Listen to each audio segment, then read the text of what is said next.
Okay, so mga kasama, ang ating pong topic ngayon ay system switching. Babalikan ko muna mga kasama kung saan na tayo pumunta, no? Okay. Just bago magpatuloy, may tanong sa ano. Sige Sir, po, paano po maayos ang battery error? Anong error? Batlo hash.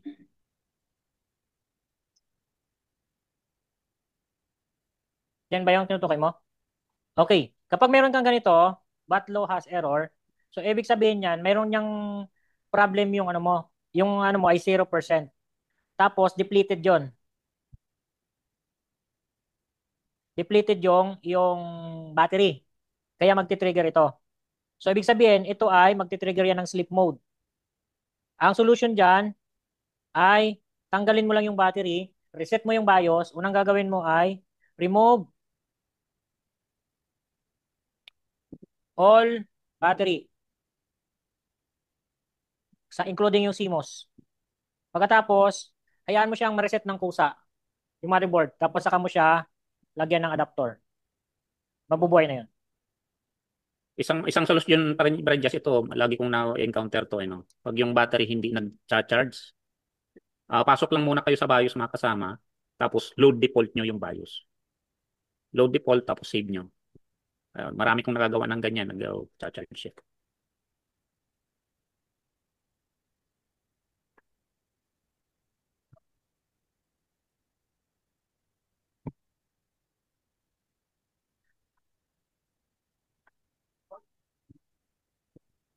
Okay. So, yan po mga kasama, ang isa sa gawin po din ninyo. Basta lahat po ay i-default nyo muna.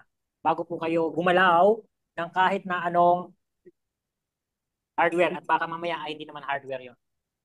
Okay? So, yun po mga kasama. Ang puntahan po muna natin yung power sequence.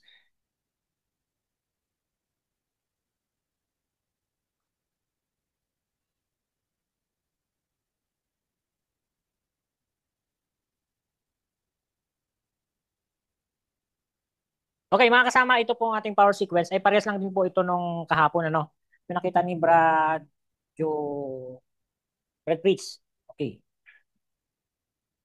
Mga kasama, ito po ang ating Just, mas maganda oh, siguro, isin mo na lang sa amin yan, para isa lang ginagamit natin, para hindi sila na ano, hindi sila nalilito, ano. okay, sige. Next, ano, para isa na lang sa pare-pareho tayo. Okay, okay, okay. So ngayon Salamat, po sir. mga kasama, ang power sequence po ay mayroon po yung sunod-sunod. Ibig sabihin, simulan po natin dito sisimulan po natin dito sa charger or dito sa battery. Okay. Ang input po nito mga kasama ay tinatawag nating 19 volts rail. Yun yung ating number one. Number one. Number one po yan. Okay? So, ibig sabihin, dito ay maraming problem, dito marami ring problem. Pero kapag mayroon po tayong normal na sequence, ang number one po natin mga kasama ay itong input voltage. Ito po ay yung bin. Okay? Yung bin. Yan po yung number one natin. Kung saan, yan po mga kasamang bin na yan ay magsusupply sa standby voltages natin na 3 volts at saka yung 5 volts. Magsusupply din po yon sa ating RAM, BDDQ, sa ating pong 1.8, sa ating pong SOSP, sa ating pong 1.05 volts, at saka doon po sa ating BCCSA at magsusupply yan sa ating uh, VRMIC or CPU core at saka yung graphics core. Okay. So dito mga kasama, yun yung sequence number one natin. Ano po? So ibig sabihin, kapag missing po yan, usually, nare-repair natin dyan, sirang MOSFET, sirang capacitor lang. Commonly. Okay? Next po mga kasama, sa number two natin, mabubuhay po yung ating laptop. Magkakaroon tayo muna mga kasama ng number two. Ibig sabihin, yung number two natin ay ito. So ibig sabihin, magkakaroon po tayo ng 3 volts at saka 5 volts. Sa 3 volts and 5 volts mga kasama, yan po yung ating tinatawag na standby voltages. Or yun yung ating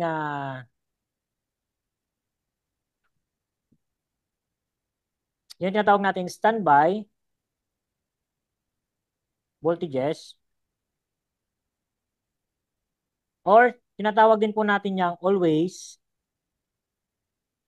voltages. Ibig sabihin, pagsaksak mo pa lang ng isa sa mga input supply, pwedeng charger, pwedeng battery, automatic, nag-generate po yan yung ating pong standby voltages.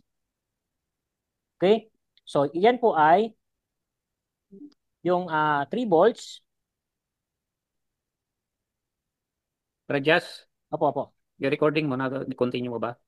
Nakalimutan ko sa akin. Naka-continue naman yun sa akin. Hindi ko naman in-off. Okay. So, yan po mga kasama, yung magpo-provide ng supply sa mga sumusunod, yung 3 volts and 5 volts natin. Okay? So, pag nabigyan niya na ito ng supply, tapos nakaabang na rin yung supply dito, nakaabang na rin yung supply dito, nakaabang na rin yung supply dito, nakaabang na rin yung supply dito. Okay? So, ibig sabihin mga kasama, sinusupplyan ng ating standby voltages yung mga circuit na tatanggap ng switching. Okay? So, pupunta tayo ngayon sa kung saan magsisimula yung number 3. Ito yung number 3 natin. So, ibig sabihin,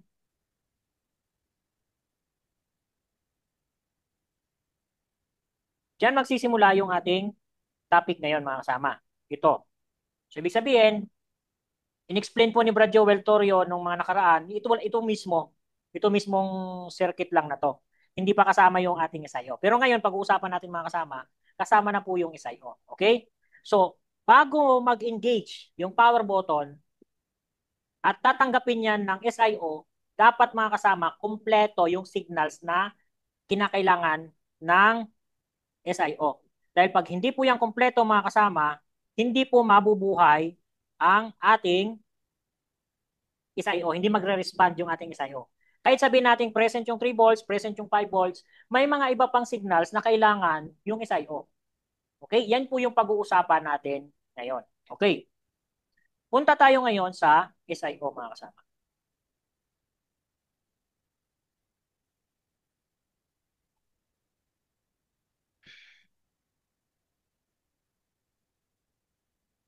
Okay. Ito na ngayon tayo mga kasama. So dito po, makikita po natin, meron po tayong sequence, sunod-sunod. Tandaan po natin yan mga kasama, sunod-sunod po yan. Okay? So, dito po ay meron tayong standby voltages. May standby voltages tayo mga kasama.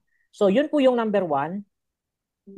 Ang atin pong SIO chip, o ang tawag nila dyan sa English ay startup chip. Startup chip. So, ibig sabihin, yung startup chip na yan, mayroon po munang requirements yan bago siya mag-trigger. Okay? Yan tawag sa iba dyan is SIO triggering.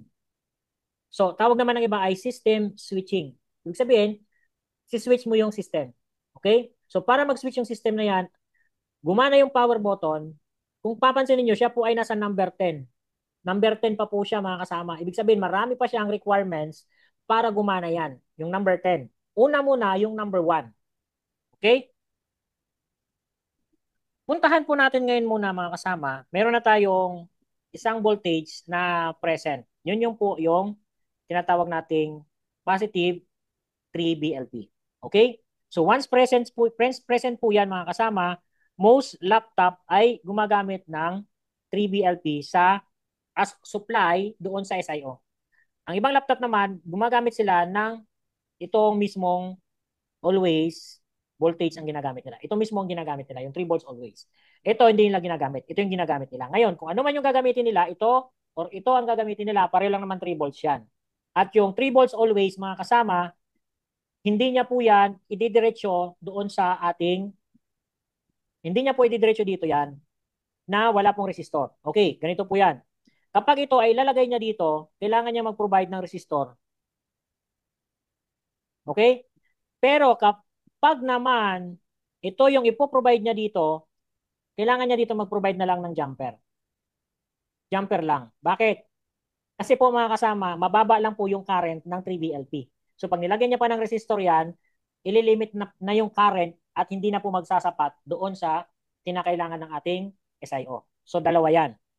Kapag ang supply ay nanggagaling sa 3 volts, papunta dito, ang resistor mo dyan ay 2.2 ohms. Kapag dito naman nanggagaling o nagmumula, yan po ay jumper lang. Hindi siya naglalagay ng resistor. Tandaan po natin yan mga kasama. Okay. Ngayon, kung meron na tayong 3 volts mga kasama, ito po ang tandaan po natin. Ang 3 volts na yan, pupunta yan dito para supplyan at pupunta yan dito para supplyan yung tinatawag nating digital plane at saka yung analog plane ng ating SIO. So, ibig sabihin, may circuit dyan na digital na, may circuit din dyan na analog pa. Okay?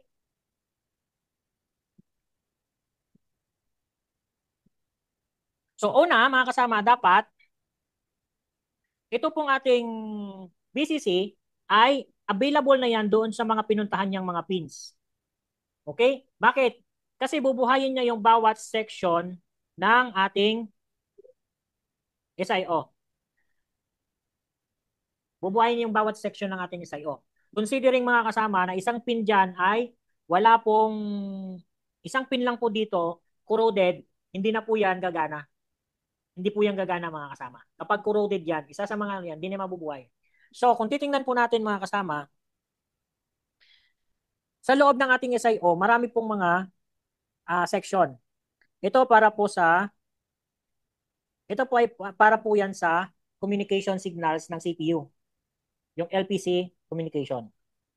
Okay? Ito naman po para po to sa SPI at saka sa keyboard. Ito para sa SM bus, sa PWM, pwedeng sa fan, at sa iba pang mga PWM na kinokontrol niyan mga kasama. Okay, analog to digital converter, AD to DA converter, GPIO, GPI. So, ibig sabihin po yan, every sections po yan, nangangailangan ng supply na 3 volts. So, ibig sabihin mga kasama, lahat po yan ay makikita natin, mayroon makikita tayo dito, dito, dito, dito, dito, dito, dito, dito.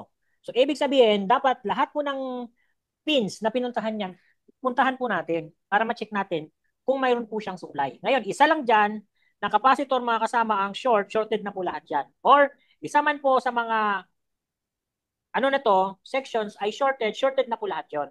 Kailangan na po natin yung palitan. Lalo na sa BCC supply siya nag-short. Okay? So, ngayon po mga kasama, ang number 1 po natin, dapat po present po yung lahat ng supply papunta sa ating mga section. Okay? Dapat present po lahat ng supply na papunta sa ating section. At alam niyo po ba yan mga kasama, kapag mayroon kang positive, nagre-require din yan ng negative, ng ground. Kasi hindi yan makukumpleto yung circuit pag wala yung ground. So, ibig sabihin, kapag ito po ay pumunta rito, may corresponding ground yan. Okay? So, ibig sabihin yan mga kasama, kung halimbawa yan ay pumunta dito, so, ibig sabihin po niyan mga kasama, mayroon po yung ground na papunta rito. So, ibig sabihin, ang supply niyan is positive at saka negative. Okay?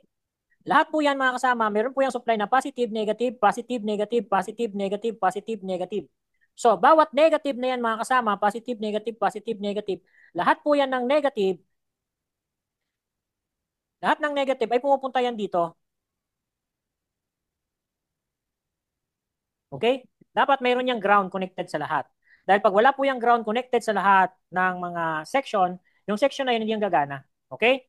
So, tingnan po natin yun. Una, pangalawa po mga kasama, kailangan po, kung meron na tayong 1 volt BCC, meron tayong EBCC, tingnan po natin, dapat meron tayong ground at saka AGND. Analog ground, digital ground. Yung 3 ay digital ground, ang 4 ay analog ground. Okay? Ngayon po mga kasama, kasunod po dyan mga kasama is yung number 5. So dapat, kapag na-receive niya po, kapag na-receive niya yung supply at mayroon na rin siyang corresponding ground, automatic mga kasama, magsisend yan ng tinatawag nating easy reset, W reset or POR. Isa lang po yan. Makikita niyo po sa iba't ibang schematic, nakalagay easy reset, W reset, or POR. Isa lang po ang ibig sabihin niyan, reset. Okay? Ano yung nire-reset niya?